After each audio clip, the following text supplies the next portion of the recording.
September 12, 1933, 11:47 p.m. A desolate stretch of Highway 80, just outside of Dallas. The sound of a Ford V8 engine idling is the only thing breaking the suffocating silence of the Texas night. Inside the cabin, the air is thick with the smell of cheap tobacco, burnt gunpowder, and the metallic tang of dried blood. Bonnie Parker sits in the passenger seat, her leg bandaged with a dirty rag, nursing a third-degree burn from a previous getaway. Clyde Barrow grips the wheel, his knuckles white, eyes dart into the rearview mirror.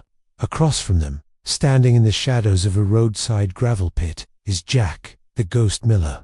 Clyde flicks open a heavy brass lighter. The flame illuminates his gaunt, desperate face. He reaches into a leather satchel and pulls out stacks of bills money stolen from a bank in Lucerne, Indiana. $750,000. Jack. Clyde's voice is a raspy whisper, barely audible over the hum of the engine. In your hand. Half now, half when the dirt hits the coffin.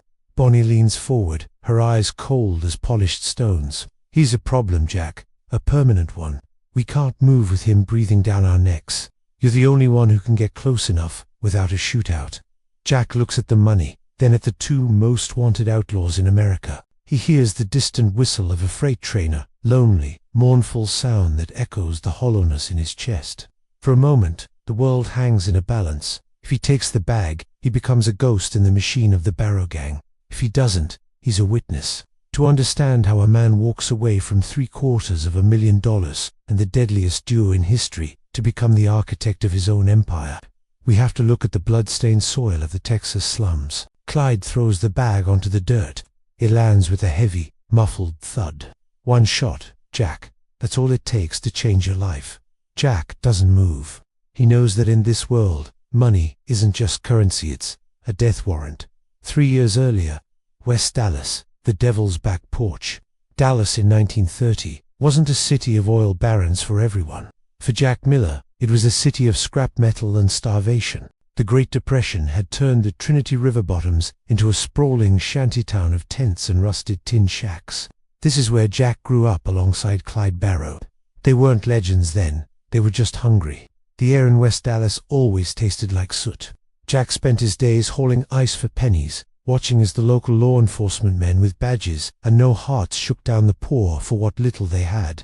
It was a hierarchy of misery. One evening, behind a speakeasy known as the Lame Dog, Jack found Clyde beating a man twice his size over a stolen tire. Clyde didn't fight like a boxer.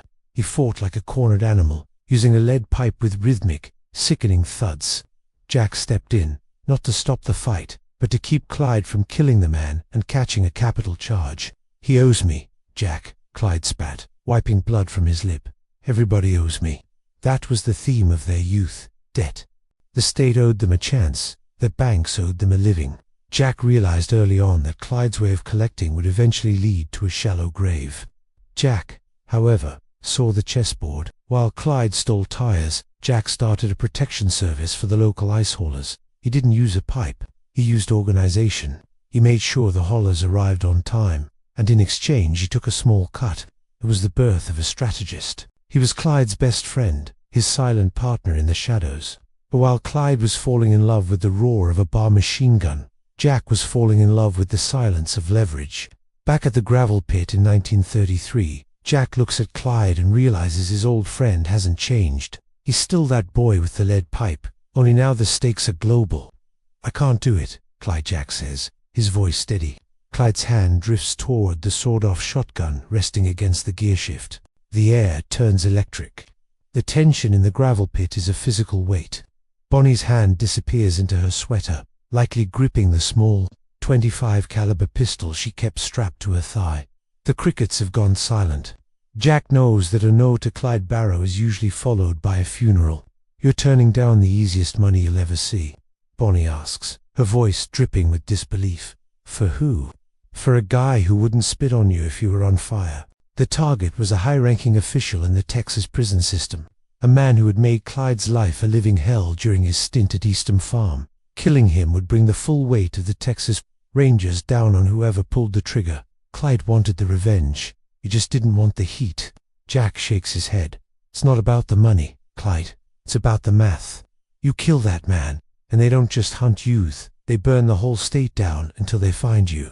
I'm building something. I can't build on top of a bonfire. Clyde's eyes narrow. He feels the sting of betrayal, but there's also a flicker of respect. He knows Jacques is the only person who has never lied to him. In the criminal underworld, honesty is more terrifying than a bullet. You're either with us or you're a liability. Ghost, Clyde says, the nickname sounding like a threat. I've kept your secrets for 10 years, Jack responds, stepping closer to the car, showing he isn't afraid of the weapons. I've cleaned up your messes. I'm staying in Dallas. I'm going to run this city while you're running for your life.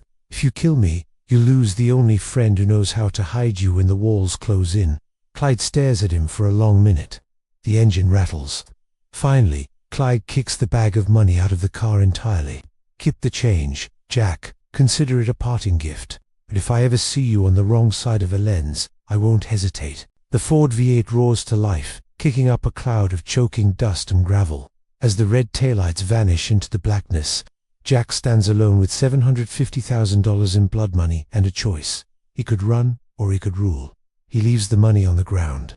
He doesn't want Clyde's debt. He wants his own throne.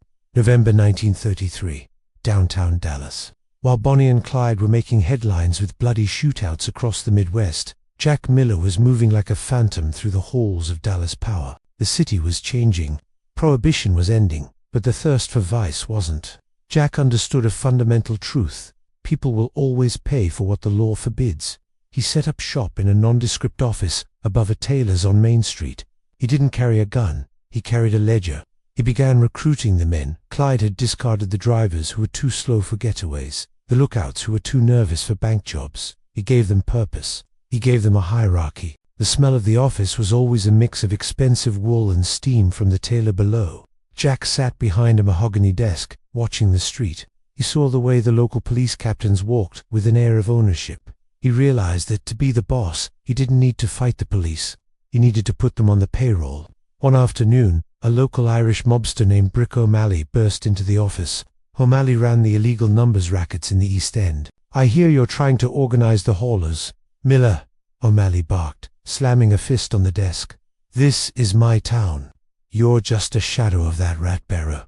Jack didn't blink. He leaned back, his body language calm, almost bored. Clyde is a fire, Brick. He burns everything he touches. I'm the stone. Fires go out. Stones stay put. You have 3 captains taking 20% off your top, and you don't even know their names. I do. Jack slid a piece of paper across the desk. On it were the names, addresses, and gambling debts of O'Malley's inner circle. The room went cold. O'Malley's face drained of color. Jack had spent months watching, listening, and calculating. He wasn't playing the game of violence. He was playing the game of information. The era of the cowboy is over, Jack whispered. The era of the businessman has begun. But as Jack began to consolidate power, a shadow from his past returned. A letter arrived unstamped, with a single spent casing inside. The Barrow Gang was back in Texas, and they were hungry. January 1934, the Cedar Forest hideout. The winter of '34 was brutal. The wind howled through the cracks of the abandoned farmhouse where Bonnie and Clyde were holed up. They were exhausted, cornered, and increasingly paranoid. Clyde's health was failing, and Bonnie's leg had never truly healed. They were no longer the glamorous outlaws of the newspapers. They were ghosts. Clyde sat by a flickering fireplace, cleaning his bar. Jack is getting rich, he muttered to Barney. He's sitting in a warm office while we're eating cold beans in a swamp. Bonnie looked up from a poem she was writing. He's the boss now, Clyde. That's what they're calling him in the papers. The gentleman of Dallas. He used the vacuum he created to suck up every dime in the city. Clyde felt a bitter sting.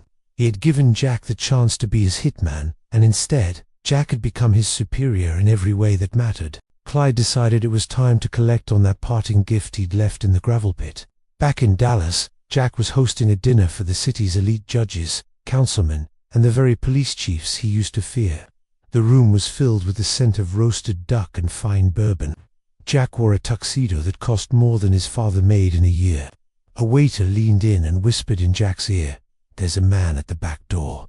Says he's an old friend from the back porch." Jack's heart skipped a beat, but his face remained a mask of stone. He excused himself and walked to the kitchen.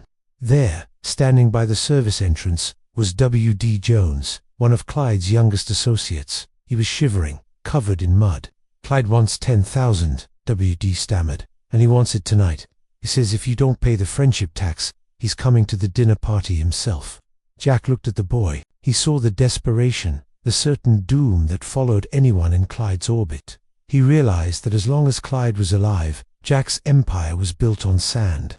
"Tell Clyde I don't have 10,000, Jack said coldly. W.D.'s eyes widened. "He'll kill you, Jack."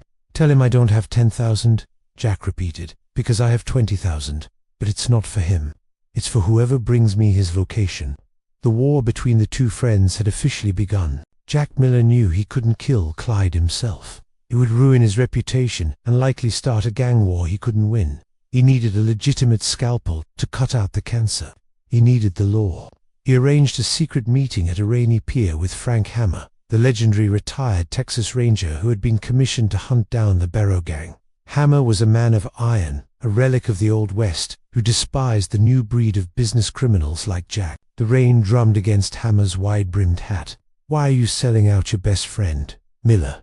Hammer asked, his voice like grinding gravel. "Is the view from the top getting a little lonely?" Jack stood under a black umbrella, looking out at the dark water. "Clyde is an anomaly, Captain, is chaos. Chaos is bad for business. He's killing people for no reason, and eventually he'll kill someone important enough that you'll have to shut down the whole city to find him. My businesses require an open city." "You're a snake," Hammer spat. "I'm a realist," Jack countered.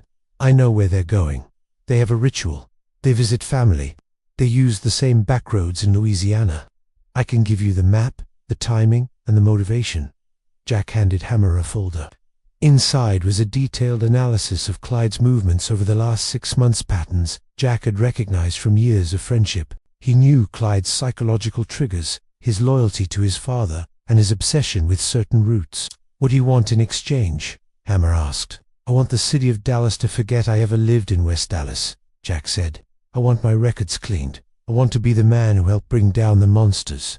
Hammer looked at the folder. He knew this was the key. "You're worse than them, Miller. They're just wolves. You're the one who built the trap."